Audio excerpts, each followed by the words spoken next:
Venetour, cioè slow tour in Veneto, in viaggio per una regione ad alto tasso storico-artistico, dove regna l'armonia tra agricoltura e architettura. Per raccontare i luoghi, i paesaggi, io ho bisogno della complicità di una turista straniera in Italia, sai, di quelle che gli piace tutto, innamorate dell'Italia, le famose turiste wow. Si chiama Xi'an, viene dalle Bahamas ed è una studiosa del Rinascimento italiano. Pare che sia una di quelle romantiche anglosassoni che girano con i loro acquerelli. Hello? Oh, Xi'an? scusa, ciao.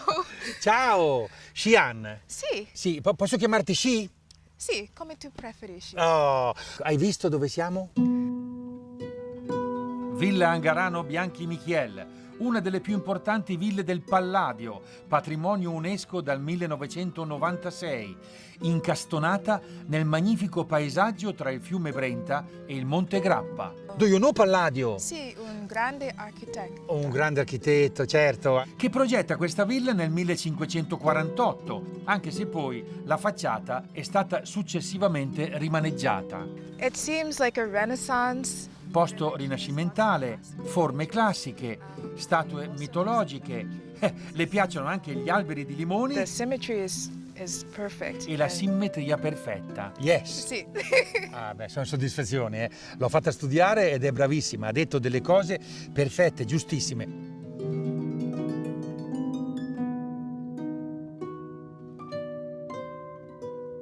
Comunque, la parte originale palladiana della villa è quella agricola. Ecco, vedi, sì, questo portico è proprio del Palladio, assieme ai granai, alla parte agricola. Scrive il Palladio nei suoi 4 libri sull'architettura. È questo luogo celebre per i preziosi vini che vi si fanno e per i frutti che vi vengono e molto di più per la cortesia del padrone. Ecco. Adesso la padrona è Giovanna, che è una delle 5 sorelle Bianchi Michiel. Sì. E non solo avete conservato la villa nel suo splendore architettonico e storico, ma avete un'azienda agricola vera. Sì. È nata come villa fattoria ed è una villa fattoria ancora. Tra l'altro voi siete un'antica famiglia veneziana. Sì. Quindi qua a livello filologico è tutto coerente. I veneziani, che a un certo punto nel Cinquecento hanno visto che i commerci non andavano poi così bene, e allora hanno detto: ma noi abbiamo un retroterra importante dove stare bene, ville bellissime, e anche dove produrre, guadagnarci. Ma il fatto di vivere in questa bellezza ti porta a fare qualcosa di speciale. Siamo nate qui con la consapevolezza che viviamo in un posto meraviglioso. Possiamo dire che oltre che essere proprietari ci sentiamo custodi di questo bene. Ma a proposito di Palladio e di luoghi significativi da preservare e visitare, non lontano c'è un'altra tappa storico-ingegneristica. Sì, ti ho portato in un luogo molto importante, Ok. molto simbolico, quello là che è il Ponte di Bassano. Ok. Allora calcola che questo ponte l'hanno costruito nel 1209 in legno. Patrizia, che cos'è quello? No, quella niente, è roba moderna. E tu comincia a fare un bel disegno del Ponte di Bassano che merita assolutamente, perché Sì. ripeto, il primo ponte era di legno e poi però dopo 200 anni i Visconti hanno cercato di farlo in pietra, però il Brenta, che è il fiume che scorre qua sotto, ha fatto una piena e l'ha tirato giù. Finalmente nel 1567 danno l'incarico al Palladio di progettare il nuovo Ponte di Bassano. Ma sì, il Ponte di Bassano è altamente simbolico. Innanzitutto rappresenta questa zona, la zona del Monte Grappa, poi rappresenta la storia, gli Alpini, la Prima Guerra Mondiale, tutta una serie di tradizioni. Sì. Sì? Dov'è? Sì, dove eri finita? Hai fatto l'acquerello del ponte? Ponte no, faccio questo capolavoro. Ma capolavoro, ma il capolavoro, il monumento storico è il Ponte di Bassano. Ma lui è bellissimo.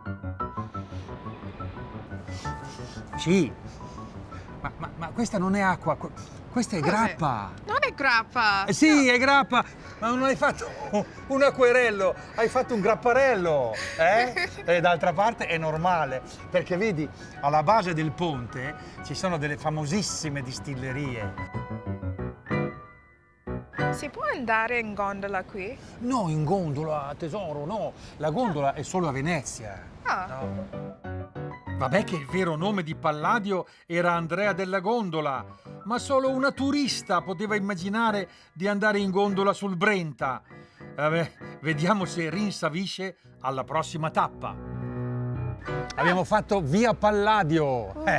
Siamo a Vicenza. Palladio, grande architetto e molto efficace.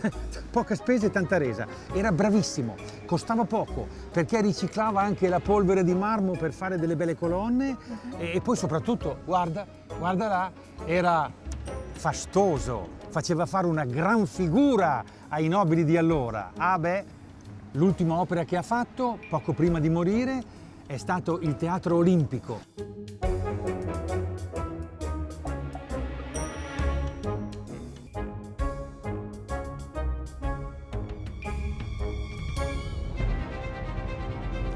Il Palladio aveva questo ideale di classicità. Lui sul comodino aveva 2 libri. Uno era il De Architettura di Vitruvio, sì. l'architetto romano, I secolo a.C. E l'altro libro invece era di Leon Battista Alberti, 1400. Sì. Pensa, lui studiava su quei testi lì. E guarda, praticamente qui lui ha ricostruito perfettamente un teatro romano. Sì.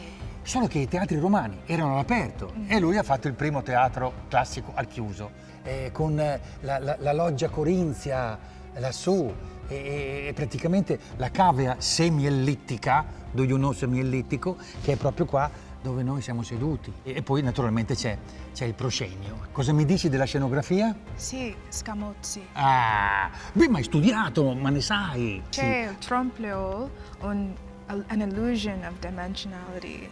Certo, perché tra l'altro allora lo Scamozzi, che era anche uno scenografo, ha fatto le scenografie in legno per l'inaugurazione. Sì, Erano così belle molto bello. che le hanno tenute fino adesso.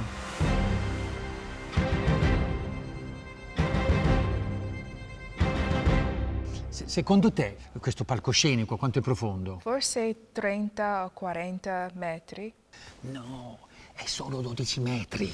No. Sì, è tutto un gioco prospettico, Sì. geniale. Guarda, se rimani qua, te lo faccio vedere.